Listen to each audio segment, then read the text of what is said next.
Hi and welcome. I'm Lauren Fritsch and I'm the founder, the creator of Joy Money Matrix. I'm here with Janifer Wheeler. She is a hoot and a half in Texas, and she is a certified Joy Money Matrix facilitator. And when we get on, we usually talk for like 2 hours. We are not going to do that today because we have a very wide-ranging conversation. Today is going to focus on really Janifer's journey with the Joy Money Matrix, how it impacted her business, and then how she immediately started taking it into other people's businesses. And specifically, I want to touch on today, what is the intersection between joy and boundaries? Because that was something that she posted on her social media recently, and I was really excited to talk with her about it. So, Janifer, first, thank you. And you did the Joy Money Matrix at a retreat some years ago, but what I'm curious about is what were the immediate realizations from that time? And then also, what were the changes that you made in your life and your business as a result? Oh, wow. I hope we can cover that in a short time. Thanks for having me. I'm really glad to be on with you.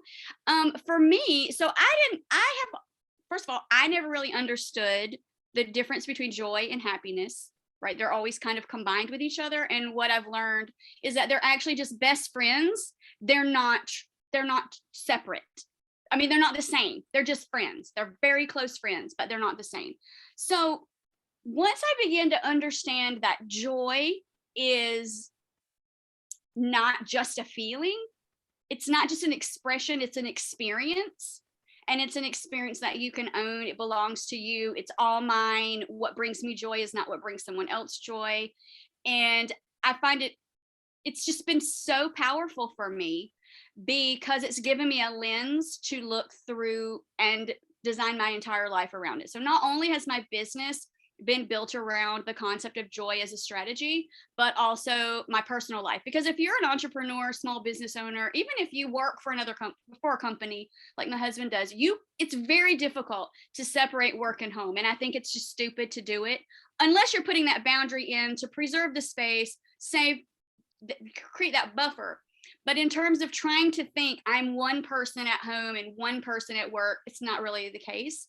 So I've really learned to integrate joy into my life and business. And what it's helped me do is just make decisions that are actually aligned for me.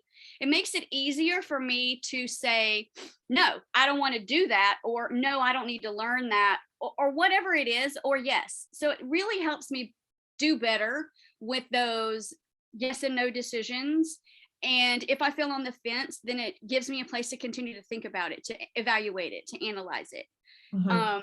A specific example would be a couple years ago, I was approached to do some RFPs, I think that's what they're called, request for proposals for a university.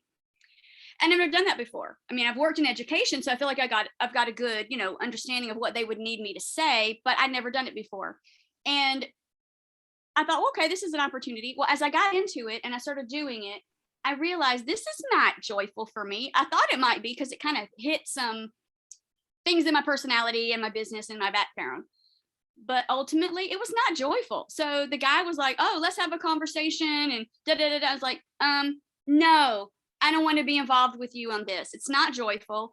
It's not aligned with what I want to do. And no, thank you. Appreciate it. See you around.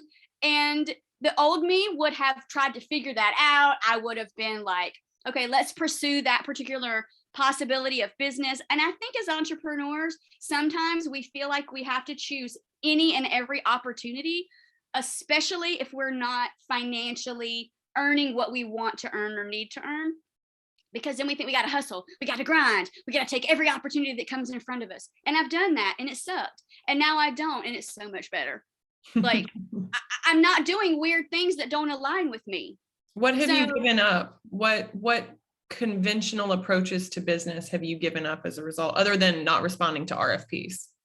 Well, I am no longer a course whore. So I don't just take courses thinking, okay, I'm going to learn how to do that for myself, DIY it, whatever. I have a really, really come to understand the concept of paying people who are in their joyful zone of genius so that I can be in my joyful zone of genius. That is what really came to me from doing the whole process, is that I was trying to do all these things in my business that really weren't aligned with me. I'm not a marketing person. I'm not a person who shares a lot about my own personal experiences. I'm introverted, whether you might not believe it, because when I am talking to people, I'm really animated and passionate and into it. But once this is over, I'll go sit for a couple hours and read a book until my next call. But so yeah, just really, I don't know. I've never had a huge issue with boundaries, but I find that joy just in what word am I looking for? It just grounds it even more. It's like, okay, now I'm not just imposing my boundaries, I'm also using joy to help me. So then what are you going to say? Really? You're going to tell me boundaries aren't wrong because they're joyful and it's me. I'm doing what I want to do. So I've tried to get out some of that noise, let go of some of those, you go on a scroll and you just say, you should get this offer, $29, you'll change your whole business. Well, that's crap. Because I've bought the $29 offers and it did not change my business and I did everything you told me to. But when I operate from joy and from the things that I do best, I'm not as procrastinating as much. I would love to say I don't procrastinate at all, but that's part of my personality. I don't feel frustrated and annoyed by my business or life as much as I did. So I'm a much more peaceful flow. I see the value of stepping back, taking a rest, not allowing my business to control me. I don't want to be a hostage to my business. That's not why I started it. That's not why I left public education to do something different. It's not. And I also think, and this is something I'm going to vlog about later, but I think sometimes when we step into entrepreneurship, because we've been employees for so long, we don't know how to break out of that mindset. So we treat ourselves like employees because we don't know how else to do it. So we treat ourselves like employees instead of like bosses. Yeah. And it's hard to break away from that. And I think the JMM really gave me kind of that I didn't even realize it, but that's what it gave me. It gave me a different way to look at working, different way to look at working for myself. Meaning I don't have to be, I was viewing myself as the lowest employee and treating myself as such, rather than saying, I'm the freaking owner of this place and I'm going to do what I think is best. Instead, I say, even to myself, is that okay? Do you think that's good enough? Is it? And I don't know if that makes sense to people, but do you get what I mean? Like that dynamic has changed because of just the whole concept of operating my business from joy. So I offloaded all kinds of stuff like social media, content development.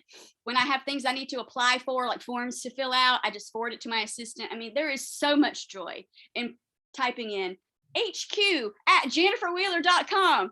FYI, take care of this, send, and then keep on going about my business of doing what I need to do. Because my assistant can't write curriculum. She can't take what's in my head and put it on paper for me. So I give her all those things that were previously taking up so much of my time that I could not be what I wanted to be in my business. So since then I've spoken more, I've written a book, like all these different things that I wouldn't have been able to do had I not found joy and the way that I use it as an analytical tool to then offload stuff that I don't want to do. That's beautiful. So the way that you describe delegating according to what brings you joy and money, obviously too, because that's part of the matrix, but is I think really powerful and something that a lot of small business owners would want to hear more about.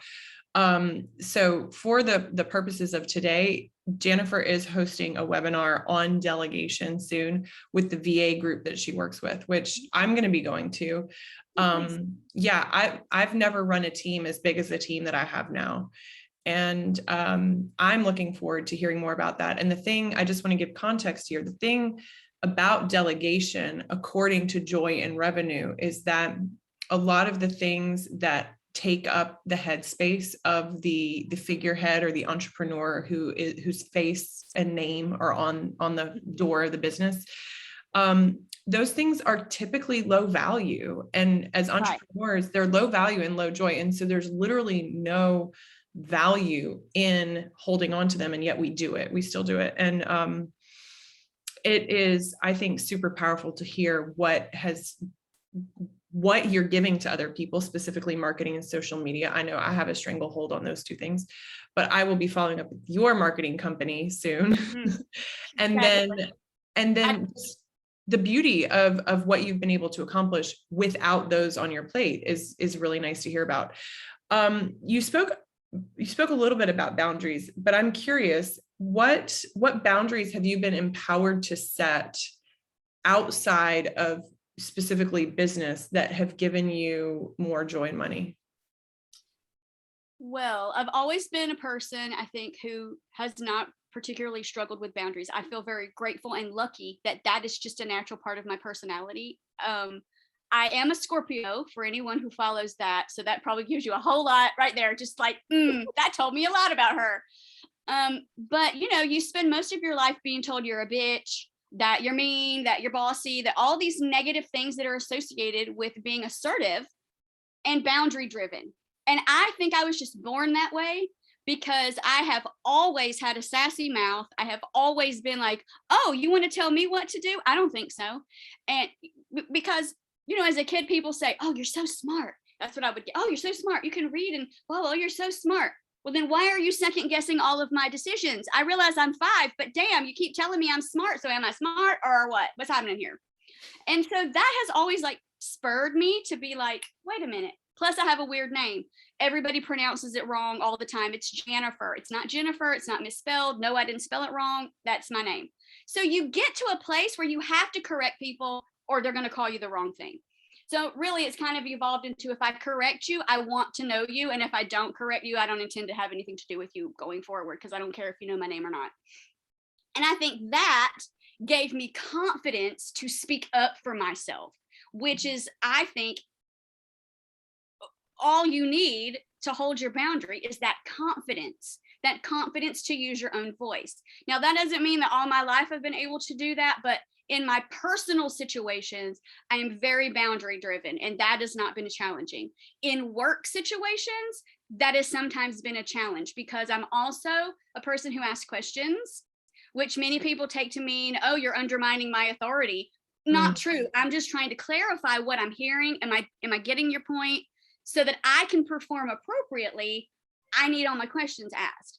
So I guess I think joy has made it stronger because I can be more clear about what is aligned. So for me, joy and alignment are really intertwined. And I've done a whole lot better at taking on things that are more aligned and saying no to things that are not. And that sometimes you have to hold the boundary because people will push back. People will want you to do things. And if I have said no, you need not to come back at me because that's just going to be worse. Right. Tell me more about alignment. What does it mean to you? And what does it look like?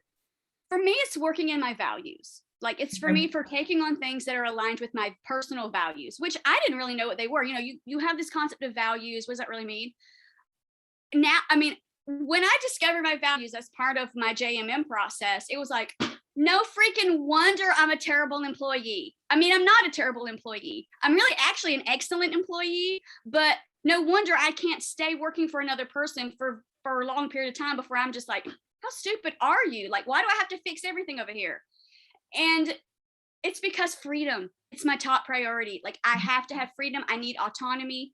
I need a lot more control over my own life. And I don't mean other people's, I mean my own. I need to be an active participant in my own life and in my own results and in all that kind of stuff. So yeah, I didn't know it was all about freedom so as much as I was. And so it's like, oh, no wonder that I had trouble getting up at 5:45 to go to school. I don't want to do it. Like it's just that whole concept of freedom. I need to be free to choose not only what I'm doing, but who I'm with, the actions, activities. I need to be able to be free to disconnect with toxic people. There's just so many factors. And I didn't know that that's how I felt. And it was like proverbial light bulb. So now I know, don't choose things that will impact your ability to be free. So, I would never, ever create a business that tied me to a place. Right. Never, because that's not freedom. Right. My husband has said, oh, we could open up a bar. Like, no, we'd have to work in it all the time or be available. No, I don't know. No. I would be tied there. So that's been huge for me. And there's so much joy in, making decisions and choosing things that are, that feel like I can continue to be free. And that doesn't mean free of responsibilities, free of obligations, free of blah, blah, blah. It just means I get to decide. You're Right. not telling me when I can go to the bathroom. Right. And that's what happens in a school situation, right? You do whatever your time is driven by someone else every moment of it. Absolutely. And it's so weird. I chose that because, I have too much education in that. And I don't even want to do it that way. But that's what I do now. I educate people on joy, on productivity, on what, like all these different things that I have learned, because productivity wise, if I can save you some time, if I can help you move from A to C with no B in the middle, like you just flew over there, then that's what I want to do for people. Yeah. Now tell me a little bit about that, because, each JMM facilitator uses the tool in a different way. And so the outcomes and the deliverables are different, but also who they end up working with is completely different. And obviously I know at least one of your clients pretty well, right? Right. So I know what that looked like in her business and what that looked like as a result. But tell us a little bit about, so you have a background in education, and instructional design is amazing. And you also have this an insane ability to be able to look at a system, I think, and be able to tell what's not working within that system through the lens of joy and money. So tell me a little bit about your superpower, and tell me a little bit about let me do it this way. Tell me a little bit about your superpower. Tell me the types of people and like where they are in their trajectory who need you, and then what happens for them as a result. Well, my superpower is I'm a maximizer. Mm-hmm. That's also one of my top 5 strengths. If anybody's familiar with StrengthsFinder. The first one's input. So see, I like to take in as much information as possible about all kinds of different things. And then I process that so I can help you maximize, right? You don't need to waste all your time trying to read stuff and figure it out. I'll read it all because that's what I would do all day. And then I'm going to figure out how to use that information to maximize what you have. So I really am quite gifted in seeing what you have and then seeing how we can make that even better, Mm-hmm. right? Because what you have is fantastic. Like, that's great. And that, I think that was one of my gifts with children, is that I could see what they had brought to the table and say, we can make this table even better. Like this banquet, great, but I can up level this for you. And it's not hard and it's not easy. It's not difficult. I'm not trying to change you. I'm trying to maximize what you already have. And that's how I feel about establishing your zone of genius. That's just maximizing who you already are. It's just pointing out all these gifts, skills, and talents that you have that you may not be aware of, using in a way that serves you the best, mm-hmm. and moves you forward in the ways that you want. And so when I use this process with clients, what we do is first, the JMM helps you see everything that you're doing. You can see all of your actions. And the first time I did it, I was like, holy cow, no wonder I'm so tired. No wonder I am fucking tired all the time. And I can hardly function. Look at all this stuff I'm trying to do on any given day. And so I will say that's a common experience. It can be right? Overwhelming when people see visually represented for themselves what all is going on in their lives and businesses. And it was huge for me. I appreciate that alone was just huge. So it was like, oh, okay, now I can decide what of these things I want to continue doing. And I can put some of these other things either in the trash or on someone else's plate. Wait, you mean I don't have to do all these things when I'm a small business owner and an entrepreneur? Did you just tell me that I don't have to do every single thing all the time? Huh, okay, what's that going to look like? That was really exciting. And of course, I was like, well, if I have to pay somebody, I don't know, am I gonna, shoot, paying for her has been the greatest thing I ever did for my business. Like hiring her, getting her, having her company that has the resources for practically everything I need, is a one-stop shop. Like, I'm a fool. Why was I not doing this before? Well, because I did try, but I didn't know how to delegate. I didn't know how to give her things to do. I was a teacher. You don't delegate to anybody. You have no help. If your kids are old enough, you can ask them to like hand things out and sharpen pencils and all that kind of stuff. But ultimately, it is all on you. Right. And again, that's what I'm saying. Like, I had took that mentality into entrepreneurship, and it took me until I met the JMM to break from those patterns and say, no, I don't have to do everything. I can figure out how to get somebody to help me in a way that truly is helpful. Mm-hmm. Right. And the other delightful thing that I didn't anticipate is that I have a sounding board. I have a friend who gets my business. I'm not a silo. Now, granted, I don't have a ton of people. I got her and one other person, but still, she gets me. She's been with me for 3 years. She understands what I'm trying to do. We can bounce ideas off of each other. And granted, she's my assistant and ultimately the decision is mine, but I respect her. I respect her thought process. I respect what she contributes to my business. And I would not be doing what I'm doing if it were not for her. Like, truly, she has just been such a catalyst for me for growth, personally, professionally. You know, I am a person who overthinks. And so sometimes we change things because I'm like, oh, I overthought that all night long. Let's try this differently. And she rolls with it. She's like, Yeah. you're my favorite client because you're just so, I don't know, you're just my favorite client. So, we do great together, and it's made all the difference. It truly has made all the difference. That's amazing. Oh, well, you asked me about my client. I'm sorry, Yeah. I left that little piece out. Again, with the JMM, we took her JMM results and we put them, and she hired an assistant, not a virtual assistant. She needed an on-site assistant and basically a full-time person. Like, that's how much stuff she's offloading is onto a full-time person, right? Wow. I offloaded 10 hours a month. She offloaded a completely full-time role. We redesigned all of her team members and employees' job descriptions, roles.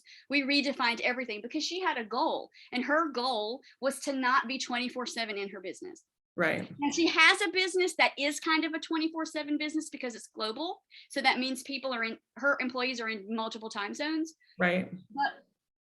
But we created a situation. We created a whole program. We documented everything so that she could onboard people appropriately, teach them what they needed to know. I trained and onboarded her assistant so that I would be sure that she was doing everything the way we needed to get that put together. Cool. And it was great. It was really, really great to look at what they already had and say, we can make this better if we do this. We can make this better if we do that. And none of these things that I talk about, writing stuff down, that's really not hard. You're not making up something new. You're just telling me what you're already doing. How are you already running your business? What are the results of the way you're running your business? And are these the results you want? Because financially, those were the results that she was looking for. Everything financially was great, but she had zero time to do anything on her own. It was always about this particular business. And she's like, I have other goals and dreams. I don't want to just be living in a business 24/7. Right. And so those are the people that I really want to help, because we've been told, we've been programmed. We all think that to be an entrepreneur, you must hustle and grind, and that business must become the only thing you ever do and think about. And I just don't think that works. I don't think it works for all people, but I think it especially does not work for women. Yeah, definitely not. And regardless of your caretaking status or what have you, women, we need to operate in different ways, more fluid and seasonal, if you will. It's a bit more flow. I think we just need a bit more flow. I personally need more peace and gentleness towards myself in my business. And so I took the whole month of January off. Basically, really from before Christmas, I put myself on a semi-sabbatical. My husband had major surgery. It was just too much. So I can't tell you, I set no goals in January. I haven't even cracked the planner that I bought for 2022 because I'm not stressing myself out with this. And I have just entered 2022 with peace and flow. more meditation, more connection to myself, more deep journaling, and those moments when my brain just shows up and says, hey, there's laundry in there you could be folding. Why are you sitting here reading this book? Because that laundry is still going to be there when I get up from the spot. No one's going to do it while I'm sitting here. There's no little, fairy tale elves that are going to come in and fold my clothes or any of that. So I'll get to it. It's okay. It's okay if that sits there while I'm doing this for my own peace of mind and sanity. Yeah, it's really important. So I think, if I may, it sounds like you are very oriented towards having a unique perspective on, let's say, maximizing an entrepreneur's gifts within the system and processes of the business. Correct. Which is something that's so interesting, because I've worked with systems and process people on my business internally, and I've also worked with them for my corporate clients. And I have to say, for me, it is literally like a pulling teeth thing. I hate it. So, and I love hearing that that's how you describe it, because I wish, Janifer, I had hired you to walk me through all my JMM processes. You do. But regardless, you really do. Because my client would tell you, okay, and here's the thing. So we work together for 6 months. Every year I do something else for her, because she'll bump into something else. And she's like, I need a hand. I just need a hand. And I'm also an excellent hand holder. So just know that too. I don't help you and just leave you on your own. You need me to hold your hand, I'm there. Yeah. I mean, I am really good, like I said, at seeing what is maybe other people don't necessarily see. And so sometimes I have clients who just call me and say, I have to be on a hard call conversation. Could you just be on it too? You don't have to say anything unless you just feel like you need to, but just seeing your face and knowing that you're there empowers me to do what we've been doing. Yeah. You know definitely. What I mean? Like, just like, I want to do this. So I love structure and process. I mean, I was a teacher, but I'm not married to it. So that's the difference, maybe, is that because I was a teacher, and I know that you've got to be flexible. You've got to have room for those unexpected things. We can predict as much as we want. We can look to the future and say, because that's another thing I like to help people do. Let's look at every potential scenario, and then we can create a process around it so that when it pops up, you don't even need to be called, because your people will know what to do, because we've got to anticipate. But you can't anticipate everything. And that's why your processes should be kind of designed. I'm getting a visual of a spine, and that could be because my husband had 3 spinal surgeries in 2 months. But your spine is strong and it has structure, but it also bends and moves in the ways that you want it to, in the ways that work. And that's kind of how I feel about process and structure. They need to be there to anchor your business and give you something to build on. Mm-hmm. But they're not set in stone. They can be moved, and they can have some flow and some wiggle in there. Yeah. And that's okay. Yeah. And I think that is sometimes what scares people, is if I put this in writing, then I'm stuck with it forever. And that's not true. It's just a way to make sure that everything, I guess this is the way I want to put it. If you really want to step back from your business or take a less direct role or whatever your goals are, you cannot do that if you're doing everything, because your backbone is so tight. There's no flow for you. If you tried to do yoga, you'd break your back. So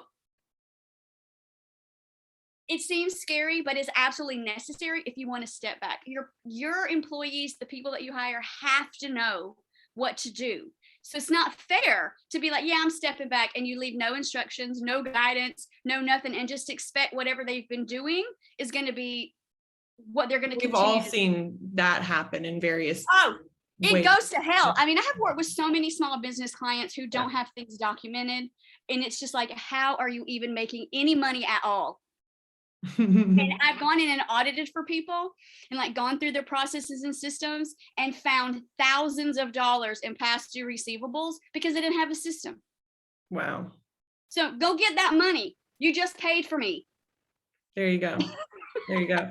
No, I love hearing like a bit more of the nuts and bolts. And like I said, I'm excited about the webinar that's coming up. Just for the record, on this recording, it's February 1st in 2022. So, I too, Janifer, have not cracked open a planner yet for this year. And Yeah, I think, again, if you're into it, we just hit the Lunar New Year today, and it's a new moon. It's the new moon, and we've had a bunch of planets in retrograde, not just Mercury, but Venus has been retrograde, and one more that I'm missing, maybe Mars, I can't remember. Regardless, I think that I do think it's important to have, I love the way that you brought the analogy of the spine, and, the spine has jelly and it has fluid, and it also has, I'm going to call them threads, but it's got like nerves, right? So there's a lot happening in there within that structure. And I think it's really interesting to think about business and life from that perspective too. So, I'm going to post a link to your website, which is janiferwheeler.com. And I'm also going to post a link to the webinar, which is in a couple weeks, because I think that will be fun for people. And then, of course, you can always find Janifer at her website, and she's also on the JMM website. My website's under construction, so we're doing some rebranding and some revamping. So if you do go there, come back soon, because we've got some new things, and it'll look a lot different than it does right now. I'm excited. I'm really excited. And I think it's always neat to hear how people take JMM and give it their own texture. And I think something that you said earlier really struck me about